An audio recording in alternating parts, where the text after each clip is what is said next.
Olá, sejam bem-vindos. Este é O Tema é Direito, um programa do curso de Direito da Universidade Franciscana. Não deixe de mandar suas sugestões de pauta para cbisaia@gmail.com, esse e-mail aparece na sua tela, enviando sugestões de convidados, temas específicos relacionados ao mundo jurídico, porque, como sempre digo, este é o foco central deste programa. Programa que está na sua sexta temporada. E hoje tenho o privilégio de conversar com o Vinícius Garcia Vieira, analista judiciário, professor universitário. Seja bem-vindo, meu amigo. Muito obrigado pelo convite. É um prazer estar aqui com o amigo Cristiano, debatendo esses temas que tanto nos interessam. Esse programa, né, como disse, sexta temporada, um programa que tem a missão de levar para o telespectador e também serve de mecanismo de utilização em sala de aula, onde então temos a oportunidade de conversar sobre temas jurídicos, e hoje queria falar contigo especificamente sobre o meio ambiente, que é um tema interessantíssimo, né? A relação entre direito e meio ambiente. Como é que tu vê, numa perspectiva mais genérica, essa relação nos últimos 30 anos, 20 anos no Brasil, Vinícius? Bom, o direito ambiental no Brasil, nesses últimos 30 anos, ele teve um desenvolvimento fantástico. Nós tivemos, a partir de com um reflexo já da Conferência de Estocolmo e depois a Conferência do Rio, mas principalmente a Conferência de Estocolmo, nós tivemos um reflexo no Brasil que provocou a criação da Secretaria de Meio Ambiente, que depois gerou o Ministério do Meio Ambiente, e tivemos em 81 a Lei da Política Nacional do Meio Ambiente, né? Que é o que estrutura, na verdade, o nosso sistema normativo de proteção ambiental no Brasil. E aí, depois, com a Constituição de 88, nós tivemos um incremento dessa proteção, com um capítulo dedicado na Constituição à proteção do meio ambiente, e com diversos mecanismos, né? Seja atua na esfera de prevenção, na esfera da fiscalização e na esfera da repressão também, quando os ilícitos ambientais são cometidos, né? Então, nós temos um sistema normativo todo moldado para atuar nessas três frentes. Sabe que nos grupos de direito processual que eu participo, uma das grandes críticas que se faz ao próprio processo é a visualização do processo, a proteção do meio ambiente, com lente de proteção a direitos individuais, como crédito, propriedade. Tu vê nisso um retrocesso no ambiente processual, a sua ineficiência para tutelar o meio ambiente? Pois é, o direito processual, na perspectiva, nós tivemos uma certa mudança de paradigma, né, Cristiano? Quando nós pensamos uma comparação, por exemplo, do CPC de 73 com o CPC de 2015. Sim. Nós tivemos um avanço processual aí. Mas nesse intervalo de tempo, nós tivemos diversos mecanismos no âmbito das ações coletivas, né? A ação civil pública com uma utilização muito forte na proteção do meio ambiente, a ação popular também podendo ser utilizada, né? Então, esse microsistema da proteção dos direitos coletivos acaba funcionando para preencher essa lacuna que, de uma certa forma, o Código Processual tinha, né? E a gente passou por um período longo de desenvolvimento e compreensão desses instrumentos, né?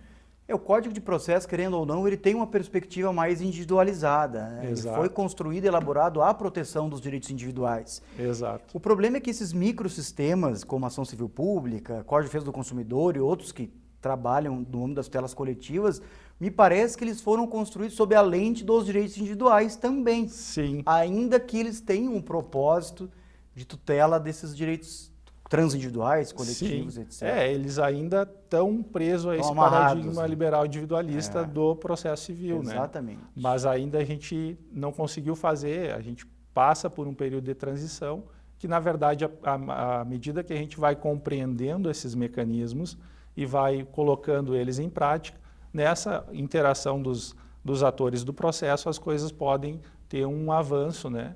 Nós tivemos ações processuais muito proposta pelo Ministério Público, que ajudaram, de uma certa forma, em algumas preocupações ambientais, né? Mais recentemente, em relação às construções das usinas de Belo Monte, por exemplo, a gente teve uma forte atuação do Ministério Público Federal no sentido de que os estudos de impacto ambientais fossem ampliados, né, para que nós pudéssemos ter mecanismos mais adequados de compensação, de uma certa forma,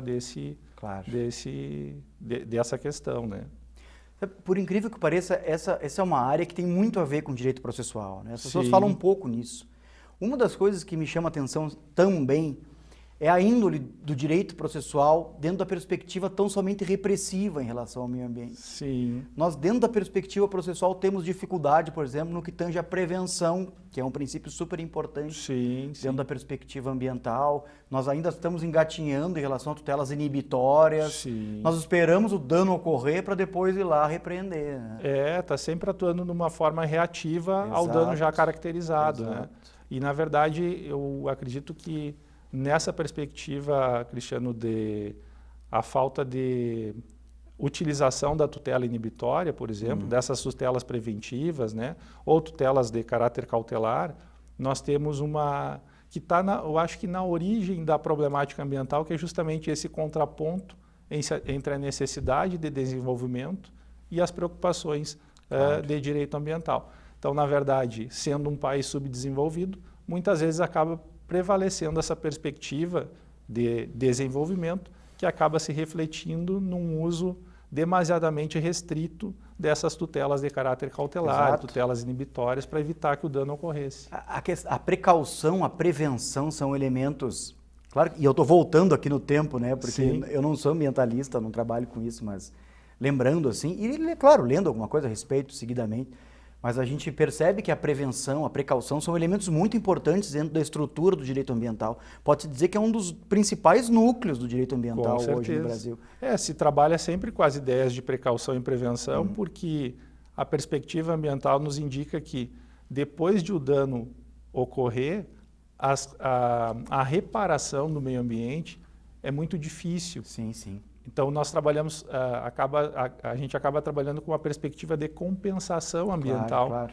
porque aquele ambiente já danificado, ele tem uma dificuldade muito grande de a gente poder retomar o status quo ante, digamos assim, né? E isso é oriundo da índole repressiva do sistema processual. Sim. Porque vejam que o CPC 2015 traz, agora não lembro do artigo, mas a possibilidade da tutela inibitória aplicada a essas hipóteses, já havia isso antes, mas agora de uma forma mais incisiva, e nós por influência, tu mesmo disseste, do liberalismo processual, da própria filosofia do racionalismo aplicada ao processo, nós temos esse ranço de ainda lá trabalhar mais com a repressividade. Exatamente. O que eu queria ouvir de ti, desculpa te interromper, Vinícius, está mais relacionado assim, aos grandes desafios do direito ambiental hoje no Brasil. Assim, sem a gente entrar, eu quero deixar mais para o segundo bloco, as políticas do atual governo em relação ao meio ambiente, mas se tu pudesse sintetizar, assim, se te perguntasse em sala de aula isso, se um aluno teu te perguntasse, né, os desafios do direito ambiental no Brasil hoje, quais seriam na tua percepção? Nós poderíamos pontuar os desafios, primeiro, em dois grandes núcleos. Um primeiro grande núcleo diz respeito ao modo como nós vamos tratar as questões relativas à mudança climática, e um segundo núcleo, ao modo como nós vamos tratar a proteção da nossa biodiversidade, que me parece que são os dois temas que, para nós, enquanto país, que é um país mega diverso, que é um país que a sua natureza responde de uma maneira muito forte pela manutenção do equilíbrio do clima no planeta, né? Já há estudos que demonstram que a manutenção da floresta amazônica ela é uma necessidade, porque o regime de chuvas e o regime para o continente americano e também dentro do equilíbrio do sistema mundial é uma necessidade de manutenção da Amazônia, né? E isso também, a Amazônia acaba tendo uma importância ainda regional, porque o território da Amazônia é um território latino-americano, né? Não é um território exclusivamente brasileiro. Sim. Então, me parece que esses dois núcleos seriam uns núcleos mais que teria que ser de uma necessidade de uma observação especial, né, em termos de política de proteção ambiental. Agregado a isso, me parece que entraria um processo de desenvolvimento da educação ambiental de uma maneira mais intensa, como uma necessidade para que nós possamos compreender esses dois grandes núcleos como um objeto de interesse particular para o Brasil, né? Mas até que ponto, né, os ideários, os interesses capitalistas, eles dificultam a sedimentação disso que você está dizendo? Olha, Cristiano, na verdade, nós temos uma perspectiva de trabalhar o processo de desenvolvimento com uma perspectiva conciliatória com as necessidades de proteção ambiental ou uma perspectiva de rivalidade, né? Se nós pensarmos até propriamente o agronegócio, há perspectiva de trabalhar o agronegócio de uma certa forma com parâmetros ambientais que possa trazer uma certa compatibilização. Mas ainda prevalece no Brasil uma perspectiva de que parece que nós precisamos utilizar os recursos ambientais de uma maneira a não considerar eles como um fator de produção. E isso impede que o sistema capitalista traga para dentro dos processos de produção a compreensão de que os recursos ambientais também têm um valor, né? Dentro da perspectiva capitalista, nós poderíamos pensar como um valor econômico, mas nós temos outros valores valores culturais, né? Valores diversos que também poderiam ser considerados, né? Deveriam ser considerados. Então, é uma questão que está no âmago, né? dos mecanismos de proteção ambiental. Agora, que estratégias tu usa para desenvolver isso em sala de aula, por exemplo? Assim, o que na tua percepção pode ser utilizado para a criação dessa cultura?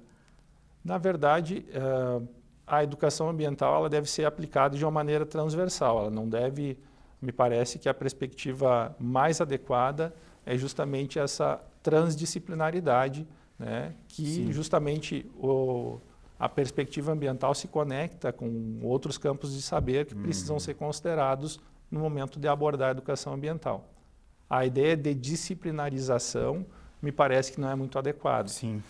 Eu, em sala de aula, eu procuro adotar como estratégias sempre buscar uma perspectiva reflexiva dos alunos, sempre trazendo algumas coisas de atualidade que possam, digamos assim, instigar eles a compreender que o direito ambiental é um ramo do direito que não é uma perspectiva, digamos assim, uma perspectiva romântica, uma perspectiva de retorno ao passado. Não, na verdade, o direito ambiental trabalha justamente com questões atuais que dizem respeito ao nosso próprio modo de vida, nosso processo de produção econômica, o nosso modo de sociedade, como nós queremos a nossa sociedade, que paradigmas a gente quer para a nossa sociedade. Esse é um tema tão interessante que o tempo passa, a gente nem percebe, Vinícius. Precisamos verdade. fazer um intervalo super rápido, 30 segundos a gente já retorna, pode ser? Tá bem, pode ser. Então fique conosco, como disse, é super rápido, nós já retornamos. 30 segundinhos.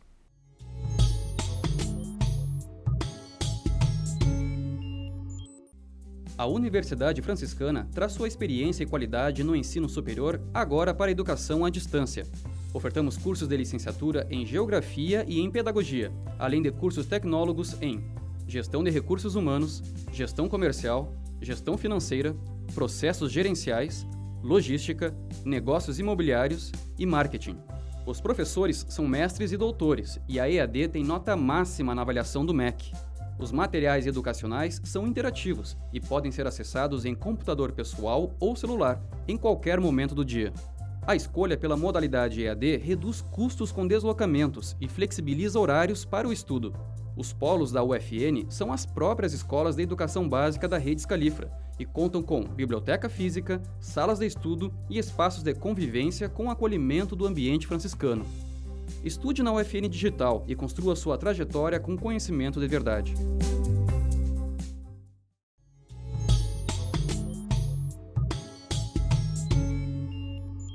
Retornamos com o Tema é Direito de hoje. Este é um programa do curso de Direito da Universidade Franciscana. Não deixe de mandar suas sugestões de pauta para cbisaia@gmail.com.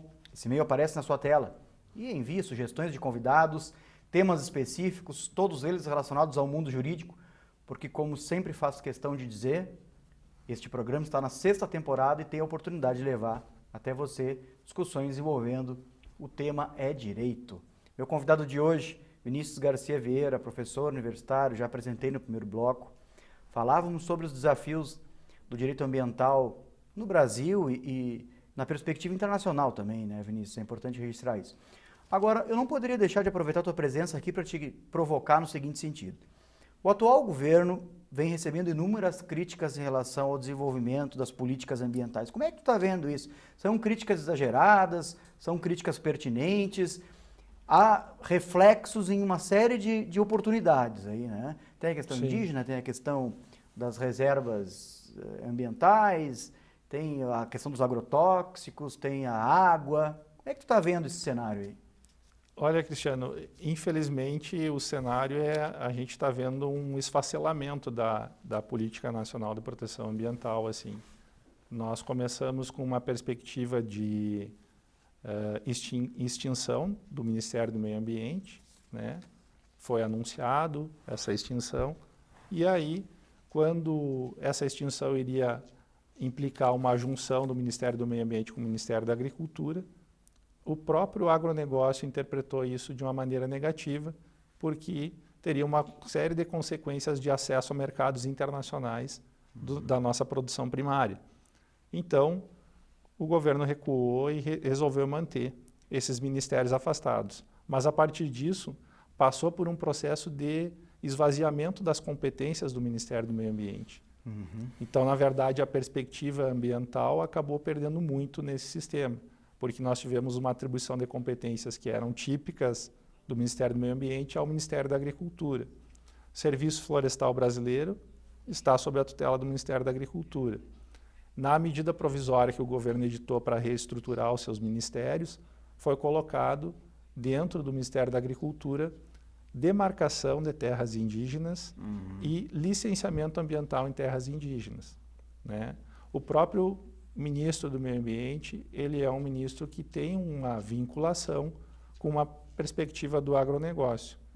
O que a gente observa, assim, que deixa a gente mais preocupado é que o próprio agronegócio tem demonstrado algumas necessidades de recuo na submissão da proteção ambiental aos interesses da agricultura, né?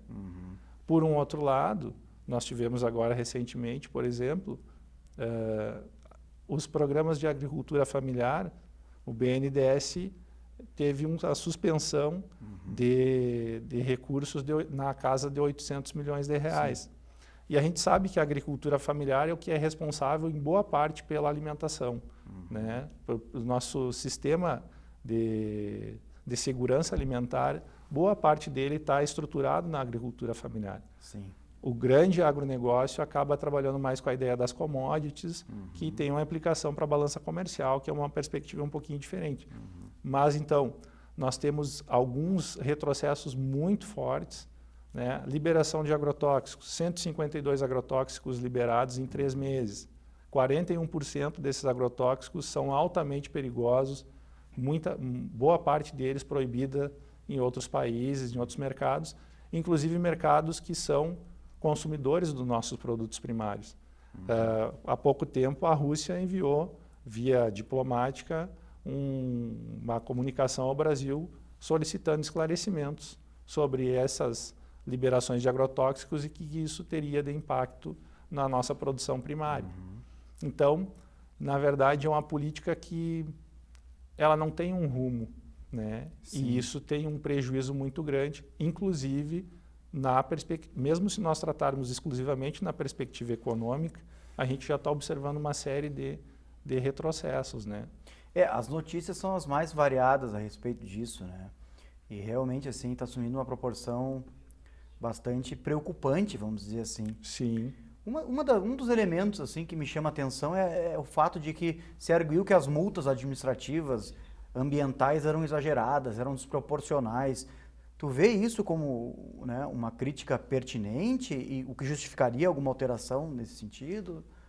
Eu acredito que não é pertinente a crítica, porque, na verdade, até as nossas autarquias, né, que atuam na fiscalização ambiental, elas tiveram uma redução de quadro muito grande, muito significativa.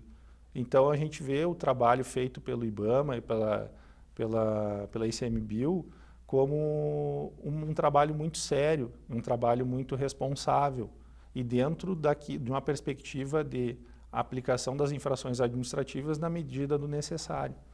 E nessa perspectiva da conversão das multas, por exemplo, nós tivemos a criação de um núcleo, né? O governo criou um núcleo de conciliação ambiental. O que acontece nesse núcleo? o núcleo vai poder, inclusive, rever o auto de infração aplicado por uma autarquia. Então, a gente observa que isso é um movimento de ingerência direta nas autarquias, né? Que viola a própria ideia de uma autarquia como uma entidade da administração pública indireta que tenha uma certa autonomia, um centro de poder com uma certa autonomia para colaborar para essa política ambiental. E, na verdade, agora, o modo como ficou estruturado essa aplicação das infrações administrativas, o auto da infração já notifica o infrator para que ele compareça para uma audiência de conciliação administrativa que possa, inclusive, ter como resultado a revisão da multa aplicada. Então, na verdade, é um processo que gera um impacto muito grande na nossa capacidade de fiscalização ambiental. Agora, tu acha que é a hora de acender a luz, a luzinha vermelha, aquela, existe uma situação de pânico que pode se estabelecer em razão de tudo isso que tu estás trazendo aqui para a gente? Olha, eu acho que o alerta já foi dado, né? Se nós pensarmos na própria conjugação de esforços dos nossos ex-ministros de meio ambiente, desde 92, todos os nossos ministros vivos, dos mais diversos matizes ideológicos, há pouco tempo lançaram um manifesto conjunto, justamente lançando esse alerta, né, de que a perspectiva é de nós termos um prejuízo muito grande se seguirmos nessa ausência de rumo, né? Então, é uma preocupação que nós tivemos nesse manifesto. Rubens Recupero, Carlos Mink, a Marina Silva, a Isabela Teixeira, desde os ministros do governo Sarney até hoje, todos participaram desse manifesto. Então, é uma preocupação que toma contornos de grave proporção, assim, se nós seguirmos nessa ausência de rumo, na verdade, né? É uma ausência de rumo que acaba tendo uma consequência inimaginável do que pode ocorrer, né? Nós não podemos e nem temos a intenção de criar, né, exageros a respeito, mas realmente assim preocupa. Preocupa inclusive no plano internacional. A gente está percebendo que o Brasil ele vem sendo criticado com muita ênfase por outros países. Como é que tu vê esse tipo de ocorrência, de fenômeno? Isso é bastante preocupante porque o Brasil sempre teve uma figura de liderança dentro do cenário internacional para o avanço da política internacional de proteção do meio ambiente, desses acordos internacionais, as negociações internacionais. O Brasil sempre foi protagonista, né? E aí assusta um pouco quando a gente vê que na revista Science, 600 investigadores, 600 pesquisadores da área ambiental e mais 300 instituições de pesquisa do mundo inteiro fizeram também lançaram uma espécie de manifesto preocupado, fazendo um diagnóstico da nossa situação e preocupado com o porvir, né? Claro. Então isso nos deixa assim com estado de alerta, né? Eles solicitaram que a União Europeia, que no ano passado, se eu não me engano, no ano passado ela comprou em produto derivados de ferro do Brasil cerca de 7 bilhões de euros. E aí então gestionaram junto à União Europeia para que eles considerem exigências de padrão de proteção ambiental para esses processos de negociação. Né? Então, há uma preocupação muito grande do mundo com o que o Brasil vai fazer em termos de proteção, né? Claro. Vinícius, olha, foi uma conversa muito agradável, um tema muito esclarecedor, eu acho que também tu explicou com, né, uma maestria assim, muito interessante. Obrigado. Tenho certeza que o nosso telespectador está também feliz por ter te ouvido. Quero te dizer que a instituição, o estúdio aqui, sempre de portas abertas a ti. Obrigado, da mesma forma, eu agradeço o convite e é um prazer estar no convívio do amigo e fico à disposição também sempre que precisar e eu possa colaborar, estou à disposição. Agradeço muito o convite, me sinto muito lisonjeado por estar aqui nesse momento. Nós que agradecemos. E agradecemos a você também pela audiência. Fique ligado nos próximos programas da TV da Universidade Franciscana. Até a próxima!